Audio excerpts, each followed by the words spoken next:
up, Robot Wars fans? Hardcore Kid here with yet another edition of the Hardcore Podcast. To my left, as always, we have Otaku Nate. Brandon, I am thrilled to be back as always, and this week is going to be thrilling because even though there's no Robot Wars this week, I have my final anime convention of the year. Ah, boy, all the money I've blown at these things that I'm never going to make back. Well, I like to save up. I'm going to Robo Games in a few months. Ooh. Yes, that'll be fun. That's pretty spicy. Yeah. That's a spicy meme. That is actually a pretty spicy meme. So we have two more guests on here, the giggling duo over here on Skype. The most dynamic duo of the modern series, I should add. Absolutely. Oh, dear. Yeah. We have two more Roboteers who competed on last night's episode. First off, he was a rookie last year, but he made it to the grand final despite all kinds of odds between melting speed controllers, a malfunctioning pit, and getting eaten by Matilda. But he still made it. We're seeding him 5 this season. It is, of course, Tim Rackley of Concussion. Hi, it's me. Hey. Tim, we are happy to have you and your mohawk on our show. Thanks, man. Yeah. It's good to be here. Greatest hair on Robot Wars this side of Noel Sharkey. Thanks, man. And who's our other guest? Well, Oh. folks, he got unlucky last season, but this season he's back and better than ever. Robot Wars' resident gamer, it's Tommy Brewster from Oh, Tauron. what was that? Tommy. Oh, hello, Hi, Tommy. everybody. Tommy, can you hear me? Tommy, I can can you hear hear me? Hi there. Hi, everybody. Hi, Tim. Hello, Tom. Hello. Hello. No way. No. Oh, The are you Tom Tim Brewster from TV's Robo? You're from Robo Wars. Oh my Tom god. From the crippling depression of the loss. No. Oh. Hey. Ooh. What's going on? Oh, you two make a lovely couple. Ooh. Tim and Tom. That sounds like the next title for the next MTV series. Bill and Ben, the Flower Pot Men. Ooh. Hey. Tim and Tom. So yeah, you guys competed in tonight's heat. It was Robot Wars Series 10 Heat D, the big D. The big Oh, it was. D. Yeah, and I will say it was better than last week's episode. Not quite as good as the first two, but it certainly had its moments. Yeah, there were definitely a lot of wow moments, although nothing as shocking as, say, what happened with Apex last week. Yeah. You know what was really shocking about this episode, though? The Heat winner. It's Oh. I love Gabriel. It's my favorite robot of the modern series, but this thing's up there. It is, of course, Nuts 2. 2 nuts. Good. Nuts Nuts to too you. is a genuine beast. Yeah. Yeah, it's like you look back on it from Series 8, and it was basically just a comedy entrant. It would spin around and around, but the hooks wouldn't really do anything. This year, this thing is terrifying. I can't believe how scary and damaging it's gotten. So Nuts this year has got more horsepower than your average 125 motorbike. It's a bit of a monster. Tom, what are your thoughts on it? Oh, it is an absolute beast. Like, it is so scary once it's up to speed, because I think it's because it's got such a wide, like, reach. Once it's up to speed, it's just, it's terrifying. It is terrifying. 1 minute. Yeah, and they use the new multi-brain technology, which basically means it can spin, but you can also steer it whichever way you want, which... It's Yes, basically, it's Robot Wars version of the Mauler. Except not as much of a glass cannon. It's like Beyblades for adults. Christ. Beyblades for adults. I should play the Beyblade theme next time. Yeah. Maybe. Or if somebody makes a Best of Nuts 2 compilation, just have the Beyblade theme playing in the background. Beyblade. Let her rip. That's a very underrated show. But yeah, Nuts 2. It's a very interesting design. Like it is a spinner, but it's not like your regular drum bot or big lawnmower blade. It's basically a flail bot. It kind of reminds me of Stinger in a way. Just 2 big wheels with a big spiky thing sticking out of it, and the 2 flails sticking out of it. it's really cool, and I'm really happy it did well. I just question how well it's going to do in the grand final against Behemoth and Carbide, because I don't know. Well, let me put it to you this way, man. Will Thomas fears nuts too. He fears nuts. But yeah. That's nuts too. I look forward to seeing how it does. So, Tim, I think you're familiar with this machine. It's Concussion. Yeah. And, what improvements have you made to this beast? Well, to the naked eye, and anyone who doesn't know much about engineering or robotics, it looks very similar. However, from last year, we caught on fire. We had our problems with our drive because we were just putting way too much power in there. We didn't do the maths. The gear ratios were just not high enough. So this year we've come back. We've got good sponsors with Vex Robotics. They sponsored us from speed controllers. They liked what we did for rookies, and they believed in us. So they gave us a couple of speed controllers, and we went, do you know what? With these, we're going to make the best drive we can, the most reliable system. So we completely redesigned it, custom-made gearbox. We still use chain for the main drive because it's really good for power transmission, and it's quite forgiving for shock. And and so we did our maths, took our time, and got it right. Yeah, and when it was working, it was really working. It just huge improvements from last year. And the drum, well, actually, talking about it, the drum this time was made of solid tool locks. The whole 26-kilo drum, solid tool locks, one billet. It's a formidable bit of machining. Seriously, it's something else. Awesome. The machine used to make it had to obviously have specialist bits because tool locks is stronger than tool steels. It is a tool steel, but it's stronger than most standard ones. And the machine it was on was massive. We put it up on our pages. It's something else. So we brought a bigger weapon, faster, more acceleration. We tried to improve everything we could, but we ran out of weight. So the armor's a little bit better, but not particularly much better. And you got disco lights. Oh, Nick is genius with that. He did this light system that you can remotely program and operate, as well as a telemetry system. So we've got full live data on what the robot's doing with voltages and temperature. Which I'm quite disappointed they didn't bring in the episode, but it was such a big thing. They showed a shot of him with his tablet, but he worked really, really hard on that. Very impressive. Yeah, I really liked it. That was pretty cool. Just seeing it's like you got a CAD going, showing all the innards and electronics of it, and see what went wrong with it. So it was a really cool design. Yeah, when it comes to the electrical side, I'm trained to IPC 620, which is like the international standard. So I'm really OCD with it. Everything has to be laid in really nicely, and all the solder joints are double checked. So I'm really, really over the top with it. But it pays off because then you know what you've built is gonna stay and it's gonna be correct. Tom, I know you have a little bit of history with Concussion. What do you think of it? Oh, I think it still sucks. So,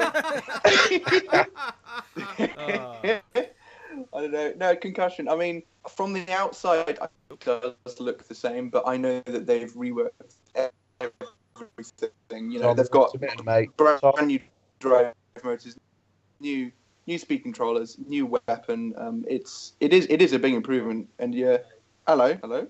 We can hear you. Hello. Wait, what? I thought Tim just said something. Then what? Nah, I'm confused now. We were just breaking up a little bit. We can still hear you though. All right. Okay. 13, we're gonna be here all day. Wait. Am I talking about Concussion or Tauron? What am I doing? You're talking about Concussion. Concussion, yeah. So I think it is certainly an improvement. I think they've done pretty well to get this far. But you know, it's gonna blow up the next episode probably because you know that's just the way Concussion goes. Spoiler alert. Spoiler alert! It's gonna blow up horribly. At least we get to the next episode. Yeah, oh, sure. there it is. Oh, thank you. Oh, come on, shots. Ooh. Tim, what are you doing? What is going on here? If anyone They're doing a proper podcast. Let's move on to the third place player in this heat. All rise for Aaron Judge. All rise for Iron Awe 6, the granddaddy of Robot Wars. Yeah. Granddaddy of Robot Wars. Yeah, they booked this robot as being the originator of the huge, overpowered Can flipper. I rant about this for a second? Go ahead, Nate. I will allow this. Okay. I will also. I understand that, the new series doesn't make too much reference to the classic series for better or for worse. But to call Ironaw the innovator of the Big Flipper? Hello? George Francis? Well, Rex I Garrett? get the feeling they weren't referring to the first flipper. It was the No. first Not the wedge first flipper, right? The first cheese wedge, full-body right? wedge. Yeah. Wedge. However, Spawn again. They were a kind of full body wedge, but it was more like an arm wedge. So I think if you're talking about a robot that its entire front was a flipper, I think Iron Ore kind of is the first. So it's a bit of a grey area as to what they're sort of saying they exactly are. Well, If you know what I mean. well, they could have just said, it was the first big wedged flipper or something like that. Well, technically it isn't, because, that there is Spawn again. There was Gravity. There's been these big flippers like that before. But yeah, I've seen all the Iron Oz 3 through 7. Are they up to like 8 now? No, they got 7. They got 7. Still, they still run 6 more than 7. 7 was a bit of an experiment because it's as wide as a big old juicy ass. So it's a bit odd to drive, I think, for them. So 6 is their preferred, but they still bring 5, 6, and 7 to live events and extreme They brought events. Iron Off 5 to this show. If you've seen Iron Off in Extreme Robots or the Live Robot Wars or Robots Live, it's a truly monstrous flipper. I know it won It's a whole really bunch good. of awards. It's a really good machine. And it just didn't want to work in this episode. The flipper. To be honest, he rebuilt it twice, and he checked his parts, he checked his fittings. The first fight, admittedly, he had a small leak because of one of his couplings not being correctly tightened, but that was accentuated because the regulator he had a fault in it, and he just could not pin down what the problem was, because when he was in the test arena, it worked fine, didn't it, Tom? I believe it did. Yeah. Well, yeah, it it was did. right before our fight. It was flipping crazily. Like it was absolutely fine. So I was actually a little bit concerned that we're going to have a bit of trouble here. But I pegged it as my heat winner. Yeah, mine too. And it was just disappointing to see it just go around, just be a regular wedge. Because I'm sure he was quite cheeky because he came over a bit all Johnny Big Spuds after he was working in the test arena, and he said, "We're going to put you out over that wall over there," to us. He said that to me too before my fight. Yeah, and yeah. we absolutely beat the living daylights out of him. But it was quite an intimidating thing because it was working again. I was like, "Oh shit, it's gonna." Oh, sorry, it's gonna. No, curse all you want. It's a powerful thing. We've never faced a full flipper, so. Yeah, it was a bit of a worry to begin with, but then as soon as we gave him that first hit, I thought it was in the bag. Hey, its flipper may not have worked, but it at least won the heat as a wedge. Wedge. Yeah, It's through to the 10-way, which, if it can get the flipper working, it could do okay, but I'm not sure. But one thing I wanted to point out, I'm sure just about everybody knows about the Storm 2 controversy from Series 7 and how they didn't use their weapon in their fight against Firestorm. and they brought it over to last year when Sabretooth was completely beaten up by Aftershock, and they said, if you can't get your weapon working, you're going to be disqualified. And it's like, have they brought that whole active weapon gimmick back to Series 9? Series 10, it just seemed like Iron Man just got away with it.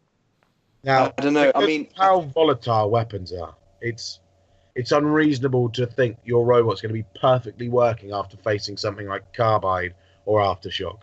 So I think the production team, as well as the team running it, become more lenient with that.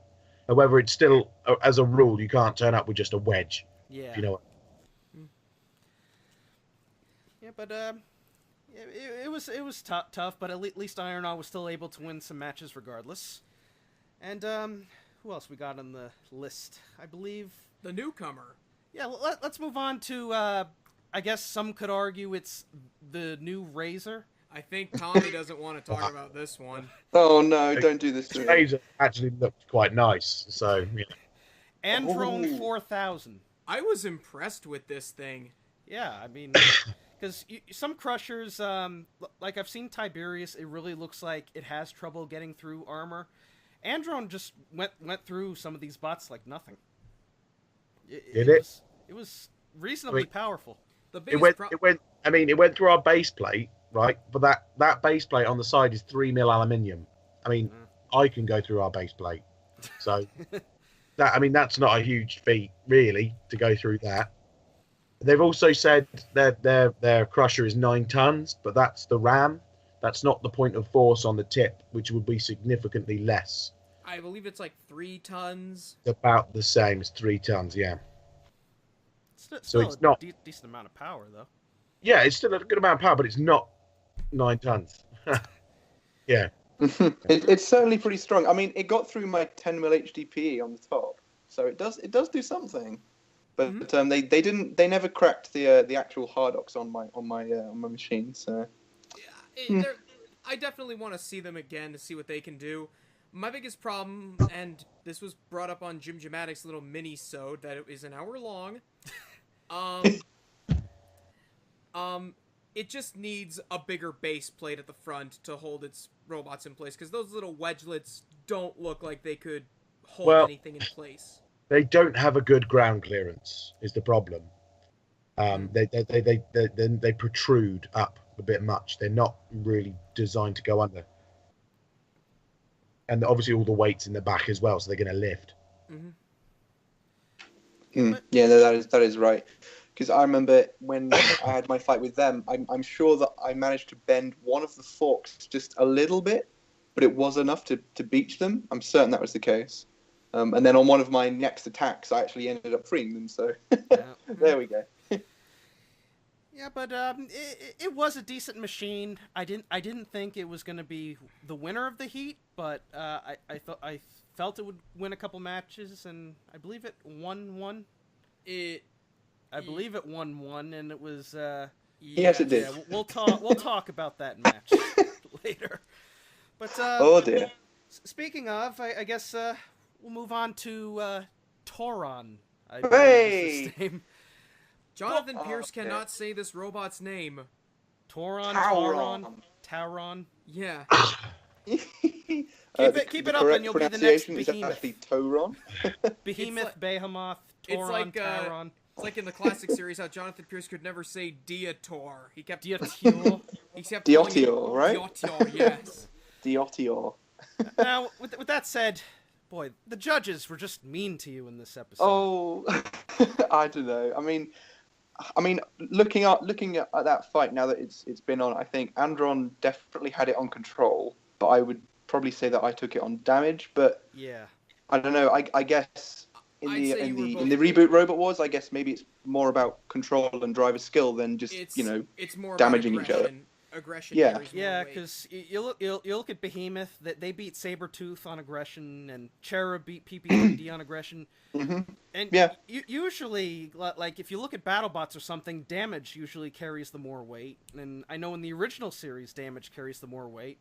And I guess I'm sure that match with Andron's going to be in like the Robot Wars fight court, because.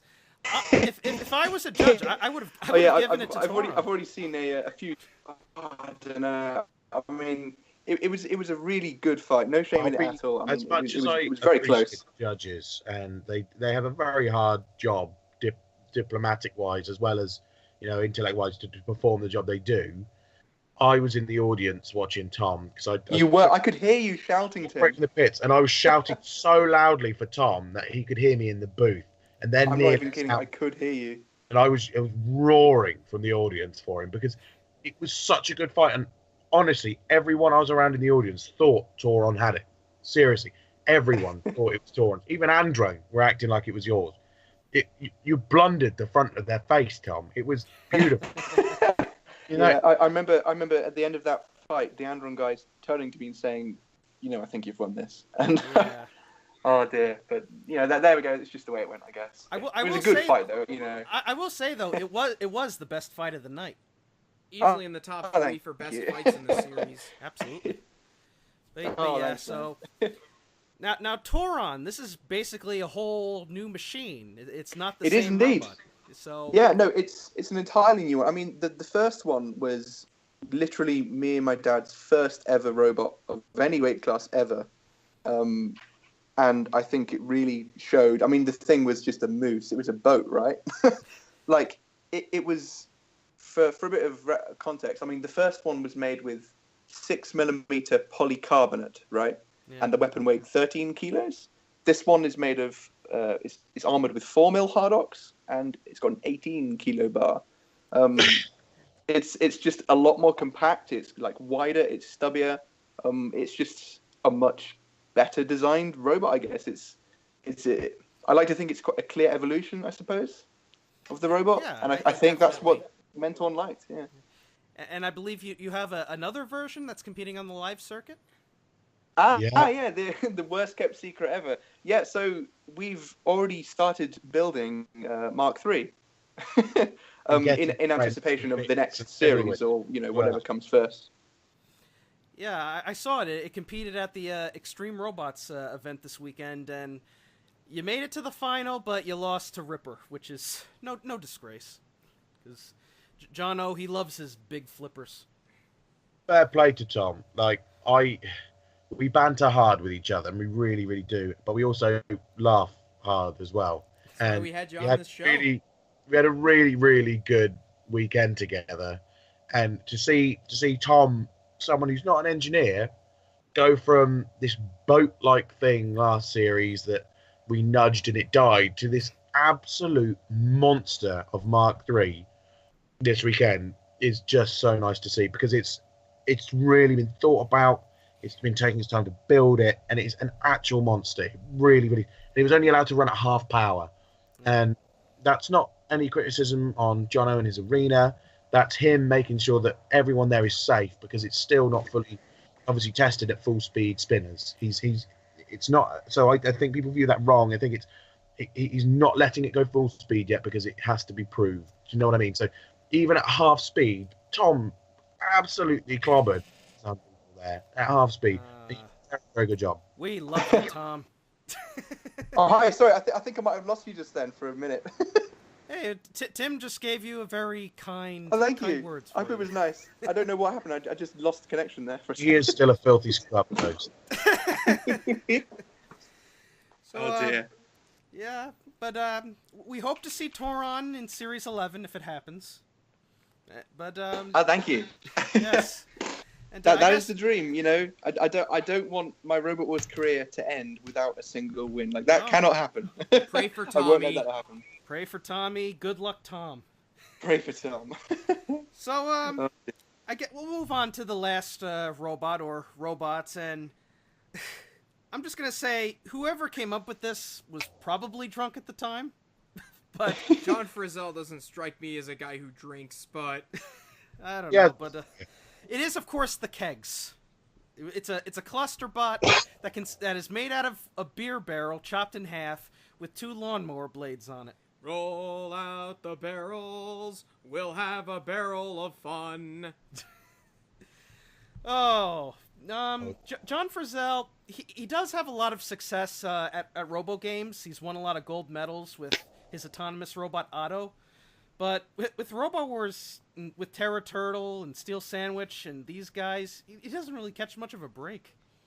It's like such tough competition he always has. I think he builds heavyweights just for fun. Yeah, but I will say though, his robots, while they're not super effective, they are fun to look at. Like, I really like the look of Terra Turtle. It's not a great machine, but it just looks fantastic. And presentation, I think, is another really important thing if you want to get on Robot Wars. Your robot has to look cool. I mean, you can pour a pint from it. It's cool. It might have been look nasty. Cool. I hope that was good beer, Tim. I didn't get to try any. I'm not usually allowed people's beer because it disappears in 2 gulps. But well, speaking of disappears, these poor machines. Let's. Oh, they got beaten up. So they are They are the nicest people. Seriously, aren't they, Tom? Like John, there was like a day off in the filming, and John was a bit of a lost lamb because his team had gone, and he was just like, we just said, John, do you want to hang out with us? So we took John to a Harvester, and then we took John to the cinema. It was like taking Grandad out for a nice day out, but if your Grandad was like the coolest Grandad you could have, it was awesome. We went and watched Alien with him, and he was just like, that was quite good. He was like, really good. Brilliant. Absolutely. It better have been the original Alien. Aliens. No. It's Covenant, I think. Yeah. In cinema. Yeah. Tom, you're breaking up. You saying something? We got you. Oh, hello. I'm still here. Hello? Hi. No, No. Kegs. Love them. No way, is Love this these Tom? things. No way. It's that guy with Oh the crappy my- oh my- connection. Oh, hello. Don't worry. dear. What do you think of the kegs, Tom? Oh, I love them. Like the team are just really nice, and the Kegs. I mean, they're good. I mean, you think that they're small and they might not be very powerful, but those bars, like, what are they like? Maybe 5 or 6 kilos each, and I'm sure that in my first melee, one of them got a really nice clean hit on my armor, and it went straight through. Like you can see in the first fight, there was a big gash in the left wheel pad, I believe. Got that filled with weld afterwards, but it went clean through. And I know that at the start of the fight, they said that they were going to go for my wheels, and they really went for it. I mean, they were powerful machines. Yeah, they're not to be taken lightly. Those guys, the Kegs. Yeah, they proved a point in the fact that they used non-conventional parts, and they still turn up with something that could have really done some damage if it got the right hit. But it took some stuff off of iron ore. It wasn't useless by any means. It was an interesting take on just using something as random as you can possibly find as a robot. It's brilliant. Believe it or not, I know quite a few machines have used beer barrels as bodies. Wheelie Wacko. What was that weird thwack bot from Series 5? That was the Scottish thing. The Scottish thing. The Tartan Terror. That Tartan was a Terror. whiskey cask. That was a whiskey cask. Wait, if you got some nice, hand-reared That is pork brilliant. smoked over it, it'd been a much better use than that robot. That's for sure. And also in Robo games, there was it was 2 robots that were cluster bots, but they had flamethrowers on them. It was really cool. Crash and Burn, right? Crash and Burn. Crash and Burn. I would love to see just Crash and Burn versus the Kegs. Just it would be amazing. Because then we would have warm beer. That wouldn't be good. And do it drunk. What do you call drinking and driving robots? BUI, botting under the influence. Hey. I don't know. Anyway, let's move on to the show proper. Hey. Yeah, let's move on to the matches then. We didn't forget anybody, did we? No, we got everybody. Yep. So the first match was the Kegs versus Ironaw 6 versus Tauron. Ah, yes. Tommy, you broke the arena again. Sorry, I'm so sorry about that. Good job. Oh dear, no, that fight was a lot of fun. I think it might have been one of the messiest fights that there have been. Maybe, I suppose. No, it was a lot of fun. Going around in that fight, I was just so thrilled to have survived more than 8 seconds. I'm not gonna lie. So Like, what when- happened that caused you to die at the end? So we were going around knocking off all of Iron Ore's We're losing you again. and entanglement device. Right. And We're losing they- you again, Tom. we were held on tubes. And by the end of the fight, we knocked all of them off. Spread so much debris that what got us at the very end was we got stuck on a small piece of debris, and You got stuck on a small piece of debris and got high-sighted. Yeah. What got us at the end of that fight was a small piece of debris, and we ended up getting beached. That was it. That was literally it. We did. That was that. I think that's one of the worst things that can happen. Like, your robot is still working, but then you either get stuck in the floor or you get stuck on a pit. piece of like anything that might have dropped off some robot, like Or the pit. the pit, The pit. the floor flipper, the spikes, the flame pit, just about everything. Yeah. Yeah, and Yeah, it was Ben, just when you're a throwing- little bit unlucky, I think. That I mean, victim of our own success, I suppose. but you know what? It was a hell of a fight. I mean, it really showed what Tauron was capable of. You completely shattered the kegs. You got some good hits on Iron Eye. So, in your mind, spiritually, this was a win for you guys. I would have, if I was in charge though, if I was there and I saw Tauron's wheel spinning, I probably would have just I would have asked to stop the fight just to get the debris out from under you guys, although that's kind of a safety risk. Or just have Kill-A-Lot come in there and push him off. Like what Refbot usually did, was just give him a nudge, get you off there. Have the house robots just come out and give the contestants a little tap just to see if they're moving. Well, I mean, the first time we got stuck, we got wedged up on iron ore, and so Killer-Lot comes out and frees us. So I suppose maybe you could make the argument that because Killer-Lot got us stuck on some debris, maybe he should free us again. But I don't know. I mean, that's just the way the fight goes, I suppose. So what was the stuff on Iron Aw's sides? Because I thought they looked like pool noodles. Apparently they're they looked like party poppers. Yeah. So that's essentially what they were. They had a small gas charge to them. They would just fire out, but it sort of just flopped out the end instead. I think before the fight started, I actually had a little look at their entanglement before they'd loaded it up. And it looked, and I remember asking them what it was, and they said, "Oh, it's just some old like ropes." And they showed me this like incredibly thin rope that like clearly wasn't going to entangle anything. And then once we get into the fight and we break it, turns out it's like some rusty Victorian chains or something. Wow. He swerved ya. Yeah. But it was a really good fun fight. I'm just really thrilled that it actually, that Tauron actually did. Was so surprised in the booth when it ripped off the kegs bars, and it was a lot of fun. Well, the good news is, because this is double elimination, you were still able to have another match, and you went into the redemption round, so it's not over yet. No, not at all. Tim, what did you think of this match? Tom's a good friend, and it was painful to see the result. Really, I mean, it's a victim of circumstance, if anything.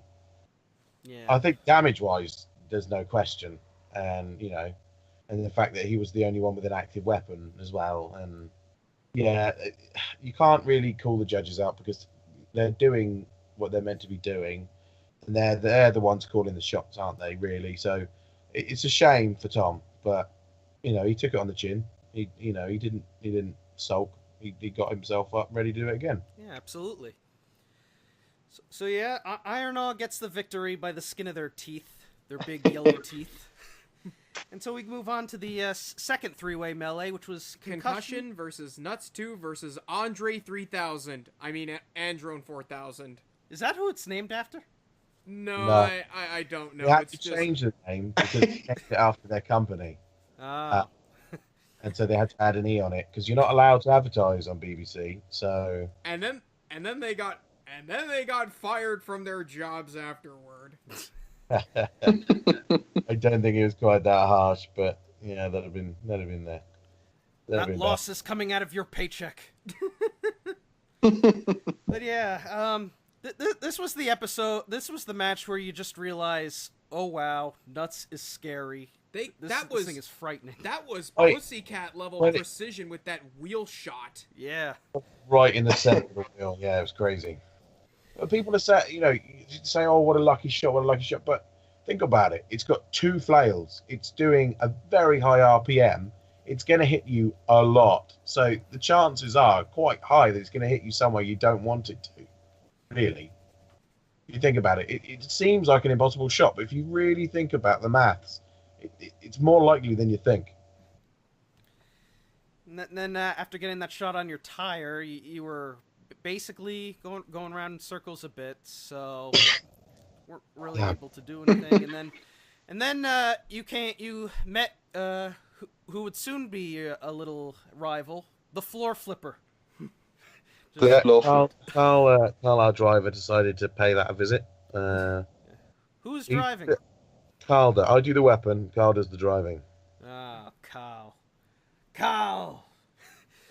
And how did that visit go, Tim, exactly? It went up and down, so, as it does. Did it? Oh, okay. Yeah. You got flipped, and then Andron chewed into your belly. Then you met the floor flipper again, and then both robots. It turned just into broke Pincer down. and Cobra from the Seventh Wars. Yeah. Yeah. Come on, get back up. Wakey, you have very little time left. Stop moving.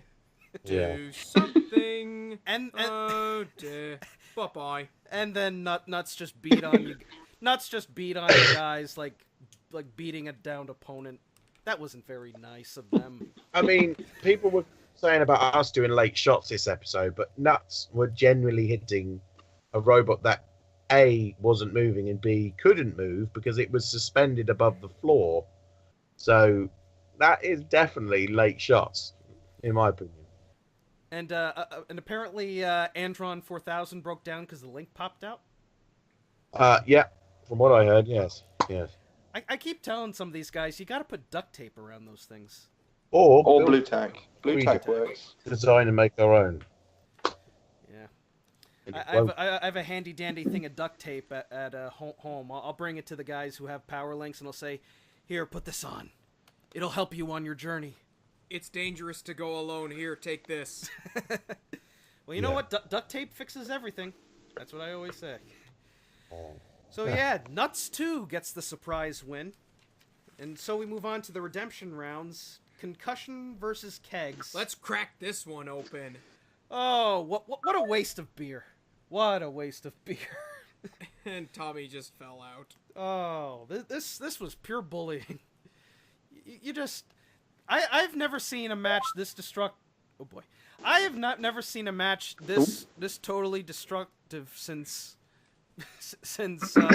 maybe Hypnodisc versus Splinter? I don't know. Cracking open a nasty one, was it? Cracking open Yes. boys.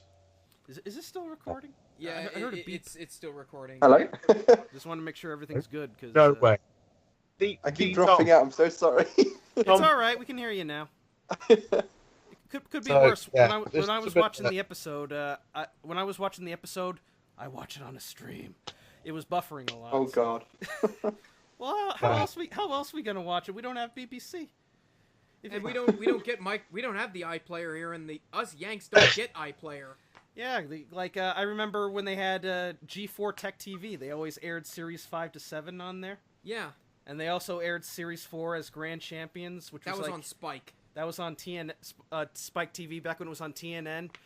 Every episode edited down to 21 minutes. Such sadness. That is crazy. Well, Yeah. at least it had China, The wrestler China. the wrestler, with her big boobs. So that was one reason to watch it. Actually, two reasons. But yeah, this was just a mauling. You just it was just fantastic. Just seeing Concussion. I mean, just they were playing these two lovely guys. guys, but yeah, it was fun. It did what it was built to do, and turned it into powder, basically. Powder kegs. There you go. Powder keg. You can make that into yeast for the next batch of booze. Yes. Yeah. But no, lovely Absolutely. guys. And Carl got a bit overexcited and kept going back a bit, but it gave good TV. There's lots of repetitions of that shot, and it was spectacular to watch. Just boom. So it lifted me right up. It was from feeling like it was a bit of a letdown in the first one to clobbering them. So And apparently this wasn't shown on TV, but Matilda sent one of the little kegs out of the arena. I don't know. I can't remember. It was all such a blur. Yeah. But, yeah, I always love it when Matilda uses her tusks to punt away a smaller robot. There's just something satisfying about that. I like the way she shakes that plot. Yeah. It's a MLP reference. Don't ask. Oh Jesus. But yeah, this match wasn't long, but it was definitely fun to watch, and I'd hate to be the person having to clean up the mess after. Yeah. Well, the shot they used to advertise the Carbide episode was actually from that fight. Tom had earlier, actually, talking about mess clearing up. Tom, when he stripped iron ore of its. Yes.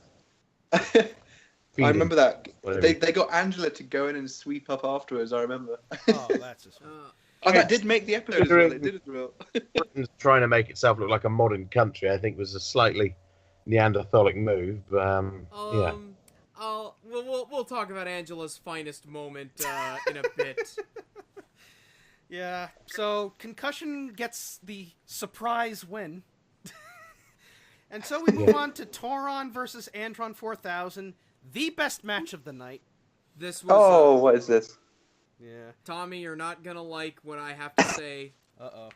but I agree with the decision. Fun. Hit me.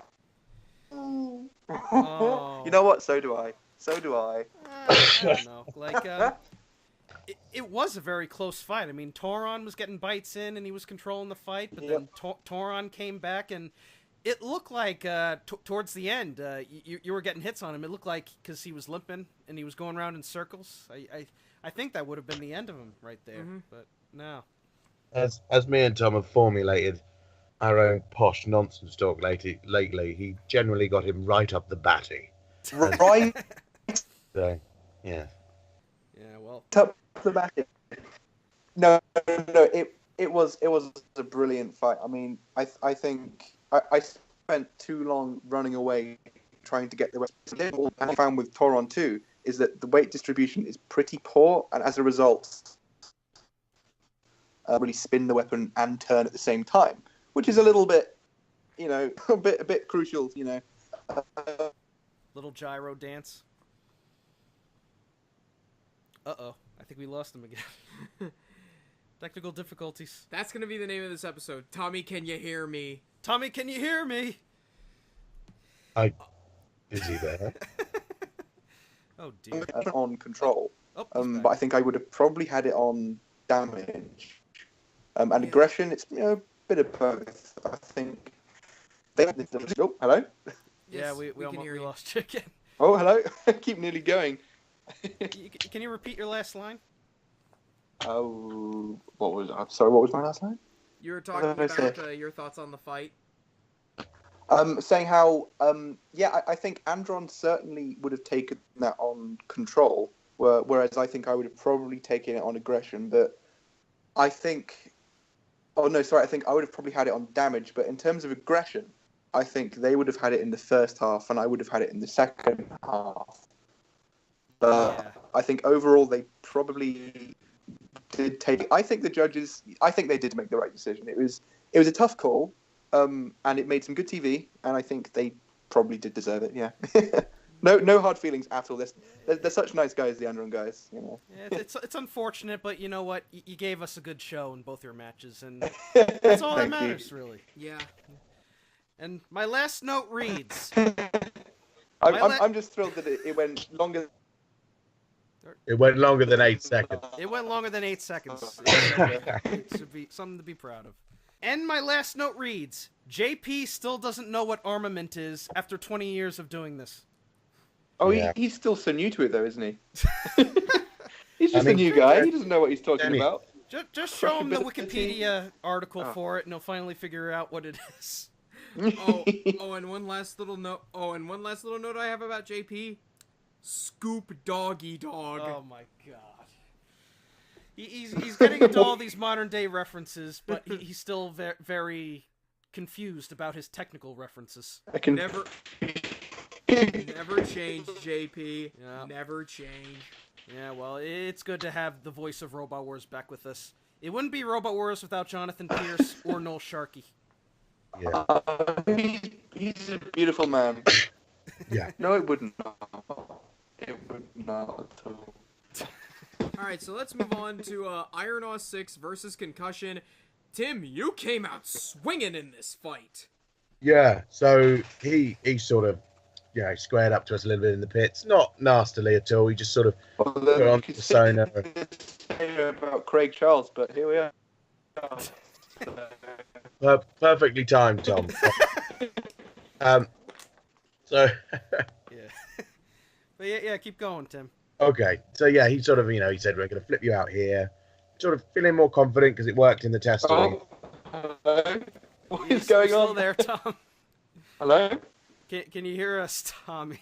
I can indeed hear Yeah, Tim's you. talking I'm about. not, I think there must be a huge amount of lag or something. Yeah, I don't know. It's It was a bit of 5 a. hours ahead. This is turning into comfortably numb, isn't it? It's amazing. It's perfect. So Yeah. Tim, keep talking about the match. Anyway, so with our drum, we designed the drum below the center of. We designed it below the axle, so it pulls it forward, sits down heavy, and it keeps it very low to the ground. Our drum clears the ground by 3 mil, and the forks at the front are flush to the ground. There's virtually no ground clearance on them because all the weight's at the front pulls it forward. So I said to Carl, I reckon we can have his flipper. Carl was like, yeah, that's what I'm going for. And it's one of these bikes where very rarely you get two robots to just come out and go straight at each other. Full on, full power, right? And bang, straight into each other. And we cut the edge of his flipper, send him upright. And in my head, I'm like, right, this is it. Just keep on him. And so Carl swung around, got the speed up, bang, hit him again. And then we got this huge hit along the edge. And it split 2 panels of our Hardox and his HDPE and sent him tumbling in the air. And for me, that was the moment where I realized our drum was as good as I thought it was going to be. It was showing the power that it had because the kegs was awesome to see, but they're not made of Hardox. They're not armored. And it was cool, but it wasn't like, oh, this can do damage to armor. So when it did that to iron ore, that was when I was really, this is now starting to work. And it was awesome. It was absolutely awesome. Yeah. And then Carl went in for a cheeky late shot as well, which he's so calm and so friendly and so kind. But when he gets those sticks, it's like he goes full Ray Billings. Want more? Billings. Yeah, he really does. It was short, but it was really great to see. And also, I believe you are the first robot of this series to compete in both the Redemption rounds and the Heat final. Thank you. Yeah, it's awesome. Well, as you could see with all the grumpy shots they tried to get of me, I don't give up easily. Really. Yeah, the little story you told after your first battle was very touching, Tim. What were they doing with that? Like 1 minute, they're like, yeah, Tim's this big tough guy. The next minute, it's like, he's actually really nice. And then again, it's like, he's this big tough guy. It's like, make your mind up. I love it, but even I was confused about who I am by the end of it. It was a bit crazy. Are you familiar with a wrestler called Kevin Owens? Oh my God, I knew someone was going to do this. Somebody came up with it yesterday. Yeah. Universal Champion, U.S. Champion, NXT Champion. Yes. You got pedigree. I do know of it. You're the Kevin Owens of Robot Wars, and that's why we love you. The thing is, there's so many people, with the walk of light and everything, we just have to, a lot of people just walk down and smile. And I was like, come on, I want to do some stuff. So the first one I did, they didn't show the first one I did. I did sort of a weird dance thing. They made us do it again. And they just did the overhead shot. And then the next one was like, right, I'm gonna do something here. I was like looking at the camera, I was like, pointing down at the camera, I'm gonna have you, sort of thing, whatever. It was so and then great they played it twice. No, they did it twice. They liked it, obviously. So you wait to see what 10-way walk of light. I go properly mad. So yeah, hopefully they'll pointed at the camera, just like a '90s boy band. Yeah. Or someone, the Attitude Era of WWF or something like that. Yeah. But yeah, Concussion wins in a very quick match, and you're through to the Heat final. Way to go, guys. Speaking of quick matches, Nuts 2 versus Antron 4000. Going into this match, I was kind of reminded of Razor versus Attila the Drum, where, remember that Southern Annihilator fight where Attila was spinning around and Razor just couldn't get a hold of it? It's like, Attila the Drum is a joke bot, but it really felt like it could be a machine to beat Razor. but unfortunately it didn't happen in the end. This match, Nate, you want to say it? Nuts hit Androne, and then Androne took a leak all over the arena. Yeah. It basically pissed itself. It didn't more than piss itself. It was like it was pretty crazy. It was like a volcanic eruption of hydraulic fluid. It was It was like Kelly Brook had just turned up at a 13-year-old's house. You know, it was crazy. Yeah, that's the way I'd put it. Yeah. Again, it was a short fight, but it was pretty fun to see. It just shows just Oh, how it's crazy. far Nuts had come. Seriously, like you have no idea. Like production cost there is massive, so any delay is very, very expensive, right? It took them like 3 hours to clear it up. It was so bad. Like it was so bad. There was so much gunk everywhere. It took them ages. Yeah, and it's like it's not like regular like water stuff. It's like it's hydraulic fluid. It's hydraulic fluid. That stuff can just like melt through your fingers. It's nasty stuff. Right, but it's specifically designed not to be able to be scooped up and moved. It's meant to be. It's basically lube. It's literally like a slightly different hydrocarbon form of lube. It really is. So it's just, it was a nightmare for production. And I mean, Reed knows a thing or two about lube. You see all these camera guys and all these other things, and they get good shots and everything, and they're all like happy about this shot, and it's amazing, great, and then it all sort of dawns on them that they're going to have to get the blue roll out and start clearing up. So it's one of those moments in Robo Wars that, from a TV side, you think, oh, that was great fun, amazing, but when you're up there, you know, the audience sitting there have to sit there for 3 odd hours before another fight, you know, and production have to sort it out as well, and it's great things in Robo Wars. So great events like Aftershock clobbering parts of the arena all the time, and Apex flying through the arena. It takes its toll on everyone, but it's worth it because no one there grumbles about having to do that. Even the production staff are very much like, oh no, this is a pain in the ass to clean, but what an amazing fight. Do you know what I mean? So there's sort of weird mental respect between everyone that, yes, this damage is annoying to fix, but my God, it was worth it for that shot on TV. Do you know what I mean? So absolutely. Great attitude because they don't get annoyed with you for doing crazy things. In fact, they don't encourage it, obviously, because it's a pain to clear. But they're happy when they get things like that because it's not what you expect to see. And it's worth that effort. And that's what I really appreciate about this production team and the guys, the Coopers who run the technical side, is they love that. And it's what they do it for, is those mad moments. And yeah, it's a pain, but my God, so worth it. Yeah, they're like the pit crew of Robot Wars. Just, all right, we're pulling over, just get the tires, fill her up, and get back going again. Yeah, they're honestly, everyone there, production and the pit crew, just work their fingers as hard as all the competitors do. There's no one there just standing around not doing anything. There's always someone busy. I think we lost Tom. You want to see if we can get him back on? He just texted me that he can't seem to connect again. So okay. All right. But you know, we talked about his matches. I think he says good, thank you, and yeah, Tom, good to have you on, mate. Yeah. So yeah, so Nuts 2 again gets the win after it met the floor flipper, which is pretty much everybody's worst enemy by now. Yeah. And is this you want to talk about Angela now? Oh yes, that's right. Yeah, one of the things I love about the new series is that we get to see the teams fixing their robots in between fights. Androne 4000 to me were the stars of this episode when they weren't in the arena, because the segment where they're fixing their robot and everyone gets involved, Craig Danby's there, the guys from Bucky are there, but the most unlikely person to fix the robot is Angela Scanlon. When she helped bend their hydraulic, was it their ram or something, back into place? Yeah, so the arm was askew. Yeah, when she helped bend the thing back into place, that's when it cemented Angela as my favorite. I know she's co-presenter, but she's my favorite. How to describe Angela is, and listen to the wording very carefully, is a beautiful person, because she's not just obviously very pretty and, you know, she's the glamour, but she's also, as a person, she's absolutely lovely. Like she has this perfect level of banter and care at the same time as this sort of mad enthusiasm that you have no idea where it comes from.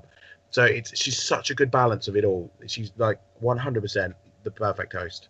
Yeah, just yeah, as I said, like her getting involved in repairs, you would not see that in the classic series. No, no. I don't know. Didn't Philippa help somebody out at one point? I'll probably see if we got that right at when Jim Jamatic does his episodes.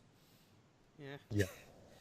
I mean, I like Carl, the driver on our team. He's Mr. Calm. He doesn't really get flustered, but he has absolutely got the hots for Angela.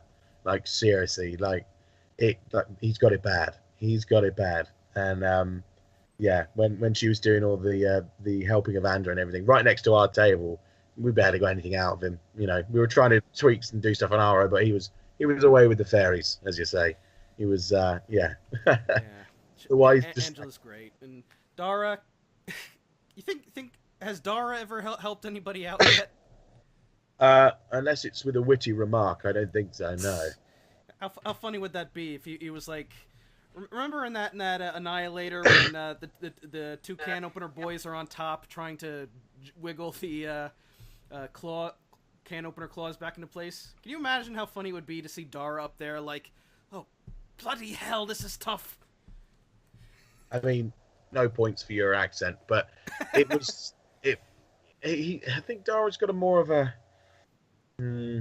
analytical approach is the way to say, because he's a very intelligent man, and he can see through the nonsense a lot of the time. He's quite astute. He can see when a robot really is well designed. He can see when one is lucky or fortunate. Do you know what I mean? He's more of the critic of the two, which is good because you need a balance. Because if they were both just really nice all the time, it would be, and just still get to banter in, but he brings that other side, doesn't he? He brings that, well, you're on here, you said you can do it, so you can do it. Do you know what I mean? He's the you're saying you can, so he's the straight man in a way. Yeah, he's the bad cop, good cop, all in one, isn't he? In some way.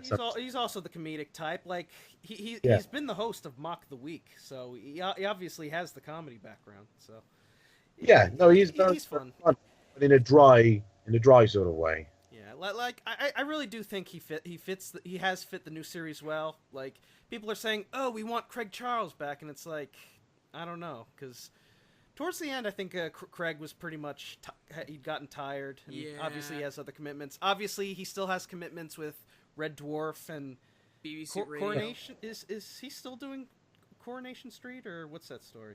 I don't know. I don't follow the soaps in BBC. Yeah.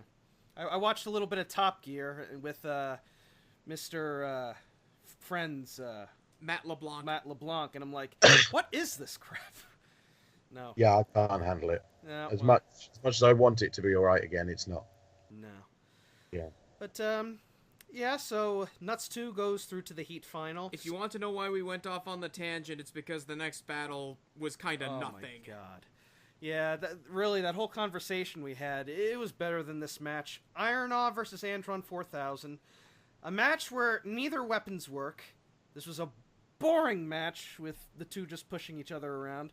The main highlights was when Matilda attacked both of them with her flywheel, and yeah, this. Unfortunately, they're in a position. You get this every time. Like Foxick and Craig Danby, two of my favorite things that have ever been in that arena. And yet, when that Mr. Speed Squared fight happened, I genuinely thought about going and getting a cup of tea. You know what I mean? It was the piss break match. Yeah. It's frustrating because of the new format, and there's nothing wrong with the new format at all. Robots are put through so much stress because there are monsters out there. There are real monsters out there, robot-wise, and just to get back in the arena, even if it's a dull match, to get back in the arena and pull yourself together to fight again is respectable. And even if it is a nudge fest and everyone goes, oh, it's not good TV, and it's just, to get back in there is worth it. So despite it being a lackluster fight, they both got themselves back in there. So fair play for that. And I will say too. It was good driving by Ironaw, because Even though the flipper wasn't working, they're still able to get a lot of shoves in. And towards the end, Andron 4000 lost drive, and Ironaw just nudged it towards the pit a little bit until finally they got in. Not a good match, but you know what? Hey, we got a pitfall this season, so that was good. Yep. Yes. And as we said, Ironaw gets through to the 10-way melee as a wedge. That's our little gimmick. Big thank you to Alex Horn for coming up with that joke. It's a Northeast roboteering thing. Yep, but yeah. So Ironaw goes through to the 10-way, which should be a blast. And so we finally move on to the Heat final, which is Concussion versus Nuts 2. What is it with the floor flipper and orange robots? Well, so what's going on here, guys? A lot of people go, how the hell did Concussion end up on the flipper twice? What you didn't see is when Carl drove on it again, and they edited it out, I actually walloped him. Like, I gave him a swope. I don't realise this, because I'm a big guy, you know, I'm genuinely twice the size of most people, right? Yeah. And I don't think about it. I just sort of gave him a nudge, and it ended up being a wallop, and he sort of knocked him sideways slightly in the booth. They didn't show it, thank goodness. But I said, what the hell are you doing going on there again? And then when I realised it in my head, you think about Nuts, we drove straight at him. We were going for him. But this mass, the whole robot is the thing that moves. And whatever part hits you, it's got that full inertia of the robot behind it. And so whenever you try and get near it, it just clobbers you away from it. So unless you've got a cutting horizontal weapon, you're just not going to get a slice of it. It's a real pain in the ass to try and get any purchase on. It's a monster. It really is. Yeah.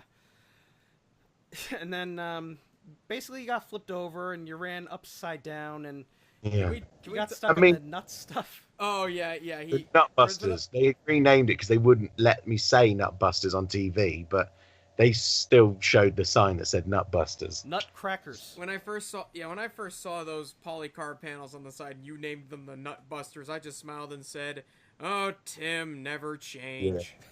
Yeah. I mean, yes. I own a robot called Spank the Monkey, so come on. I mean, you made a beetle weight out of one of those wooden telephone toy things.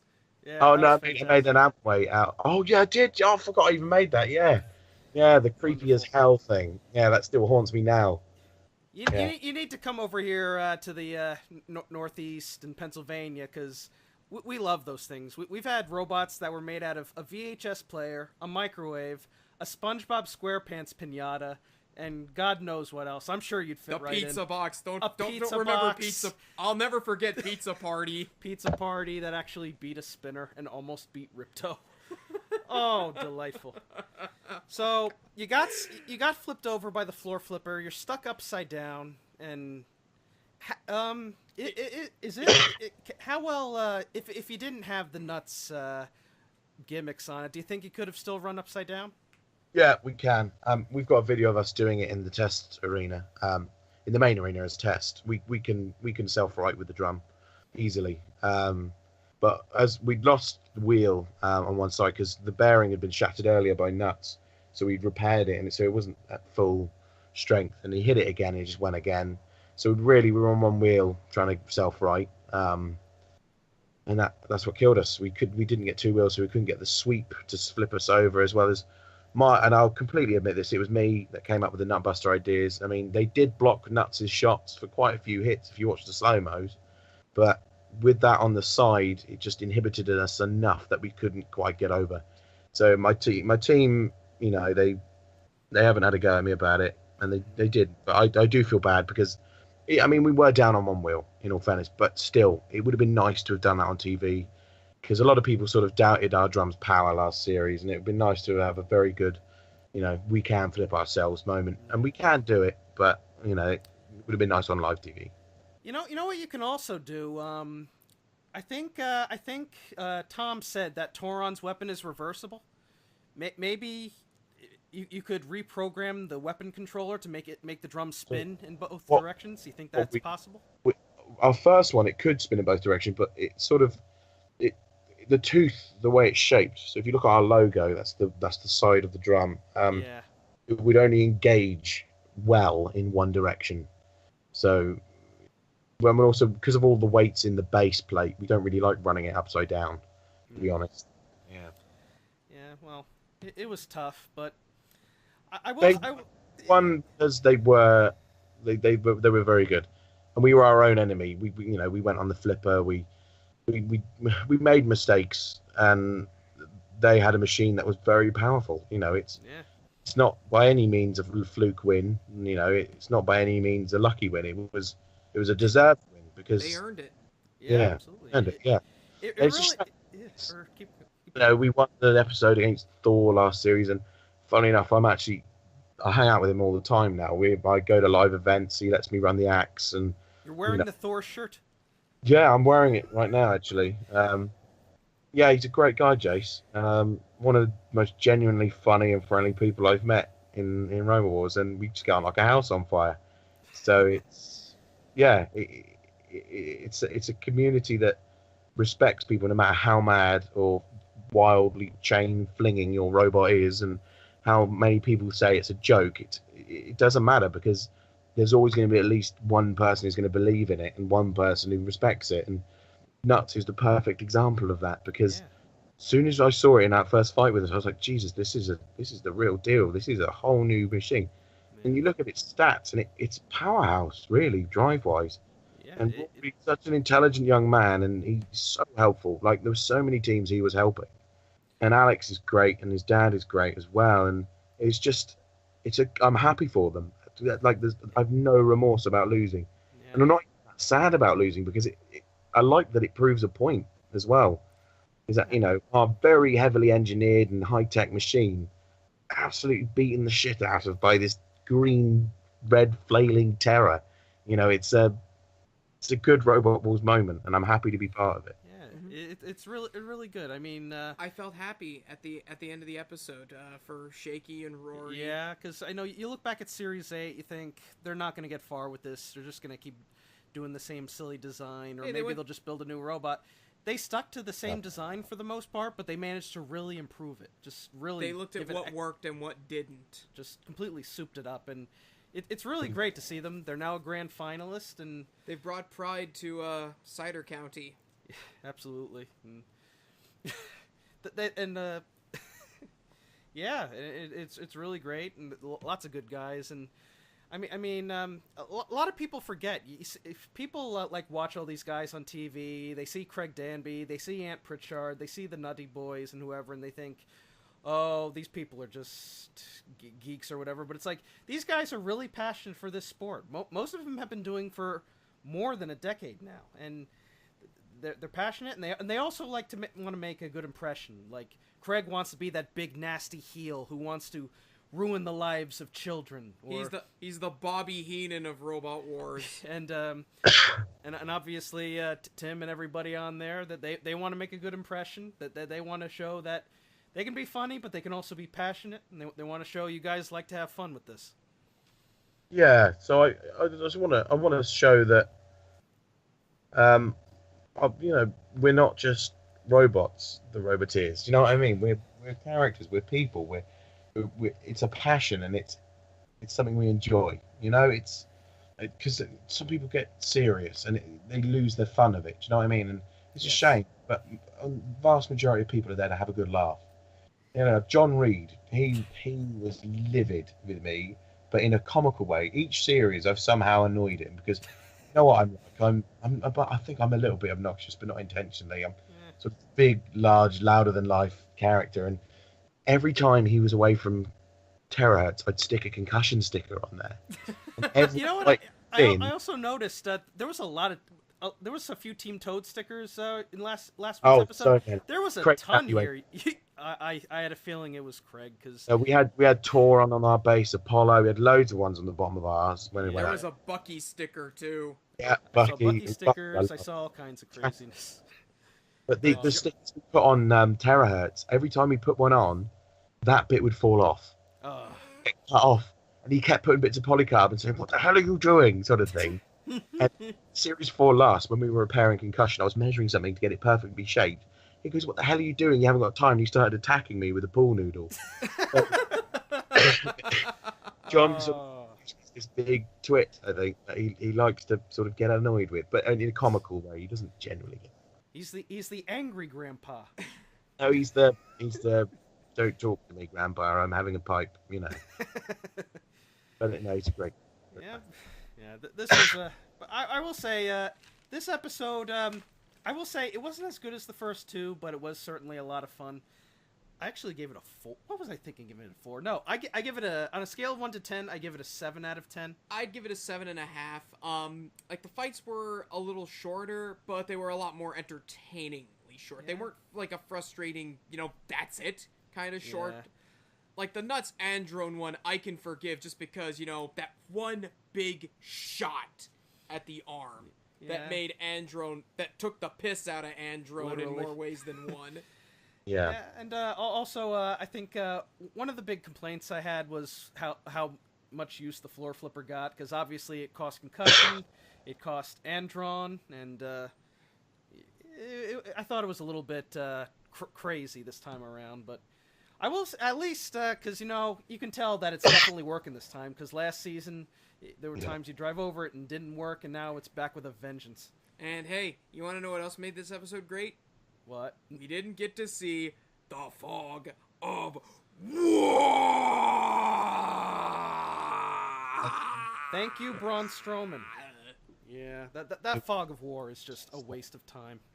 I'm sorry, but it's designed to blind the opponents, but you know what? It blinds everybody. And The thing is, nobody drives when it's on. Everyone just comes to stop. It's irrelevant almost. It's a nice idea, and I can see what they were thinking, but it's just a nuisance. It's not a hazard. It's a nuisance. Craig Elias recommended in the last episode that they come up with a hazard where they just take a giant bowling ball and roll it down into the arena. You remember the pinball from series 2 to 4? Cool. Have something like that.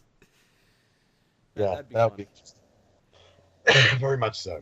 But yeah, I kind of enjoyed this episode. It was a little middle in the road, but there were some good fights. Concussion looked good. Next heat is stacked, man. Oh yeah, lots of good. Push to Exit, robots. Thor, Magnastar, Hobgoblin, Coyote, and the fidget spinner on wheels. Yeah. I'm 100%. You know who I'm rooting for in that episode. So yeah. Of course we know. It's Hobgoblin, isn't it? You want Expulsion to win it all. Yeah. They're lovely guys, by the way, Expulsion. But Thor, Jason, is just such a legend. He's a great. He deserves to win something. Mm-hmm. Yeah. Well, he's just human. Do you know what I mean? He's just great laugh and great to have a pint with. Yeah. Yeah. He's one of those guys. Yeah. And he just came back from Russia. You just had an event up there. Yeah. I wish I could have gone, but I couldn't get the time off of work. But that looked amazing. Yeah. They had a whale of a time out there. That sounds like a blast. So we'll see the number 6 seed Thor in the next episode, as well as his, I believe Shane Swan was also on Team Bud as well. So it's his teammate with Push to Exit. We have Hobgoblin, Anderson's favorite robot. We have the fidget spinner on wheels, Expulsion. We have Magnetar, which is basically Pulsar on steroids, and we have Coyote. So should be a fun last heat before we make it to the grand final. Unfortunately, we gotta wait an extra week for it because of tennis. I'm not paying money to watch 3D Pong. Yeah, I remember last year they postponed it for golf. Now it's tennis. You know what? My uncle's a big tennis enthusiast, so I can't get too mad. Just one question. The Armed Forces Special and the International Shindig, is that going to be in December? Do you know? Tim? Say that again. The international episode and the war. There's two. War There's going to be 2 special episodes, but I'm not going to say what they are or who are in it. Do you know if they're going to be in December, or are they just going to keep? I'm not sure. But the specials are usually around Christmas time. So all right. Yeah. Just like the I Christmas wish I could specials. say more about them, but I'm not going to. That's fine. No spoilers. Tune in. They're sure they'll be good. Well, Tim, it was an absolute honor to have you on here, man. Tommy, we'd also say that it was an honor to have you on too, but you're not here anymore. Oh.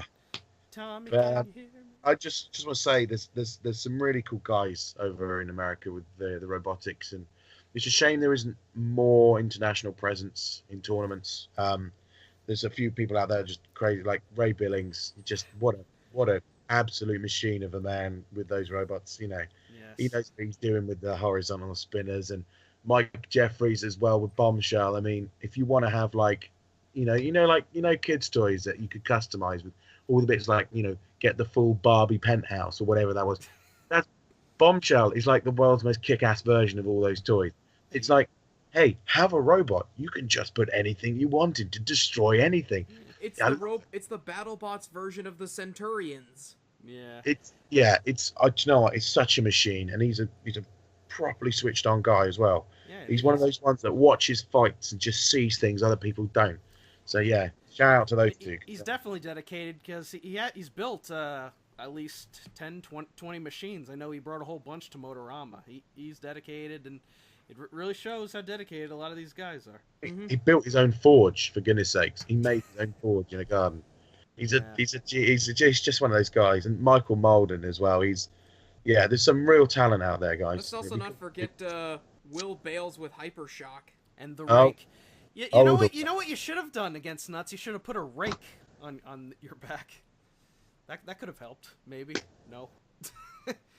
I don't know. Yeah, that pretty much covers everything. So awesome. We're looking forward to next week before we see how the grand final is.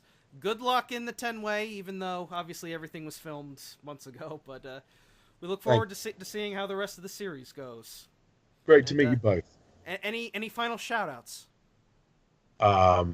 Just the whole community. I mean, I've only been doing robotic combat for a year and a bit, and people have welcomed me in as if I've known them for years. I mean, I try and get on with everyone. I don't like to make people enemies, and I don't like to not like people. So Absolutely. Community, thank you. The BFG, Big Friendly Giant. Yeah, BFT, Big Friendly Tim. So yeah, it's awesome. Honestly, I'm thinking about what I'm doing next all the time, and it's just giving you such a buzz. It's awesome, it really is. Well, that pretty much covers everything. Well, stay tuned. I believe I think it's the 20. What is it? The 12th, 19th. It's the 20s. It would be the 26th for the next episode. Yeah, 26 for Heat E. So until then, I am the Hardcore Kid, And I'm Otaku Nate. And I'm Tim. saying Right. peace out and cease. Everything is fine. Why? Because I'm here. That should have been my intro for this episode. Well, Thanks for that having. was great. Thanks for being on, Tim.